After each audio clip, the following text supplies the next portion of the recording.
79.2 degrees, so it's okay. 80-82 is what we target to pull out. If your hand gets tired, just rest it a second. You ain't hurting nothing. It's mixed up really well. Couple things to cue you in on. We put a little bit of blue glitter in here. The piece had all kinds of clear glitter to it, but no blue sparkle. With all the water, we wanted a little bit of blue. So just a little bit in each one of these. A little bit of blue glitter. The reason we did not put 2 gallons into one container, when in fact we have mixed 3 gallons before in one container, that was a casting resin, much thinner.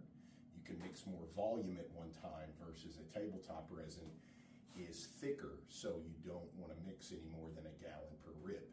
You do multiple pours to cover a big canvas instead of just all at one time. It won't be mixed thoroughly enough with that many gallons. So we don't want your, it will affect the curing. You know, it will not cure correctly because it wasn't mixed correctly. So we got to shrink down in volume. With doing 2 gallons, it took both me and Tom mixing simultaneously. So when I did the first one, I was on a different clock. He was pouring his behind me, so he was on a secondary clock. Nevertheless, mine finished first. I already poured it out. Now I'm done with this one, and I'm going to pour this one out so that you all can see the actual pour. And if you can tell, I started here with the last one in the middle and went that direction. Now I'm going to finish this by pouring into this pool here. And again, the reason the tape's on here is so we don't lose any, so it's that much less I have to move around to get everything to cover real nice and good. I'm going to get the rest of this here in this big hole. So we're going to move some of it, but in moving the resin, we're not going to lose any until we go to pull the tape. Okay, we could have actually poured another gallon here, but that would have been that much more we would have lost when we were actually done. So 2 gallons is more than enough. Now we're gonna spread this around some. Use a little steamroller here, and I'm not trying to. I'm going to get this wet real quick. There we go. So all I'm trying to do is just mend everything. See the big pull here? Hang on, Tom. I'm going to come right back at you. Okay, so I'm going to take, see? I'm not applying a whole lot of pressure. I'm just letting that in front of me flow, so as it runs over, it fills areas like that. So I'm not taking too much from one area. You get it to steamroll, it kind of fills it in as you go.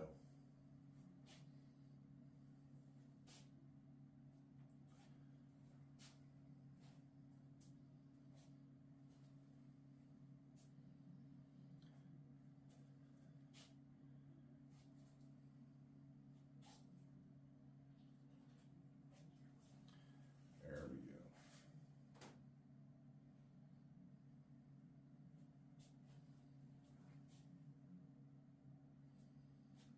Now, once I let it go like that, it'll self-level itself right there at it.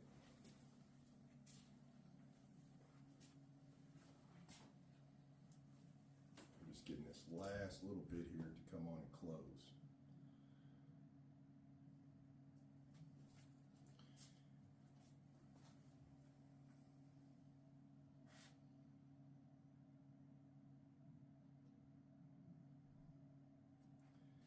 Use the light to your benefit. The light's going to come in handy for a number of reasons. For one, you're going to be able to see where all the bubbles are, because they're going to happen. For two, the light serves a good purpose. When I look across my piece with the light in it, it serves a good purpose here to see if I have any misses. So now, Tom, what I want you to do, I want you to come down here in the light. Okay, when we had the seal coat, I want you to focus, Tom, on come down here in the light and focus on the beams here, which are right above us. Show them up here. Okay, these are the beams up here. Now look at the beams in the light in the piece. Don't worry about the bubbles. We don't care about the bubbles right now. That's a given, that's going to happen. What I'm trying to show you is the clarity in the beams, how crystal clear the beams are.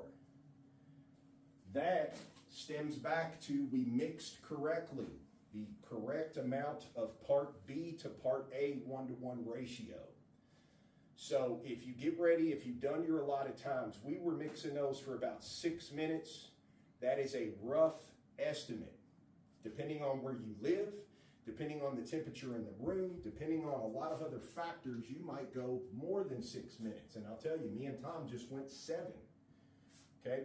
When it was clear as a bell, minus the bubbles, we already knew. If we weren't sure, our volume, 1-to-1 ratio, that was another telltale sign that we knew we had the correct amounts in a 1-to-1 ratio. Because over the years, when we have mixed a bad batch or we have been off on our ratio, instantly when we're approaching the 6 to 7 minute mark, it is not clear. Matter of fact, I couldn't even see my hand in the container. When something like that happens, we would not put that out on our piece, because if it is that milky white due to it not being correct, I would never want that to go over the piece, because it is going to pour out milky white. Then you've got a project that probably can't be saved. But in the seal coat, if you all remember back a video or two ago in the seal coat, I told you about those lines that were from the Bondo squeegee pulling that across. I said they'll go away in the flood coat. It was very distorted in the seal coat because the actual fabric was 3D. So some of those little pockets in the fabric filled in all the way, causing a glass finish over the top. Some of them just slicked up that little 3D impression, did not fill in all the way, which causes what they call fish eyes. Fish eyes are caused by not having enough resin in that particular area. So if you are looking across something, and like I said, despite the bubbles, the clarity as we move the camera back and forth with the beams, they're all sharp beams, they're sharp lines, your clarity and everything is sharp. If there is a lot of distortion with your flood coat, then again, that can all go back to not mixed correctly, not mixed long enough, the ratio was not precise enough. It stems back to a lot of things, a lot of problems. Now that we've got all this like this, we have a 40-minute working time with our resin. Other resins are going to be different. This is the FX Black Label. You have a 40-minute working time. We have plenty of time right now. That's why we're not worried about the bubbles. Any bubbles that are here are not down inside. They are actually sitting on the surface. Hey, look at that, Tom. We got a little friend back here somewhere. I just seen him, so we'll get to him here shortly. I'm sure some of you all have. We have seen an extraordinary amount of ladybugs over this winter, and I've seen a lot of that on social media. We have the same thing going on. Every time we come back in here to our back room, we'll find another one. It's crazy, but anyway, what we're doing right now is all the bubbles that are here are sitting right here on top of the surface. So we're just allowing, the more we let this sit right now in our working time, the more level the piece is leveling itself as a whole, the more resin is being distributed evenly across the board from where I shoved things here and there. It's all covered. And the more bubbles that could possibly be underneath in the piece somewhere are up on the surface. So if that makes any sense, if our pour is this thick, there is probably no bubbles in that pour. They're sitting on the surface only. So I just wanted to point that out to you. So give us a second. We're not doing anything. We're going to bring you right back, and we're going to torch this guy out, and we're going to show you that process plus pull the tape.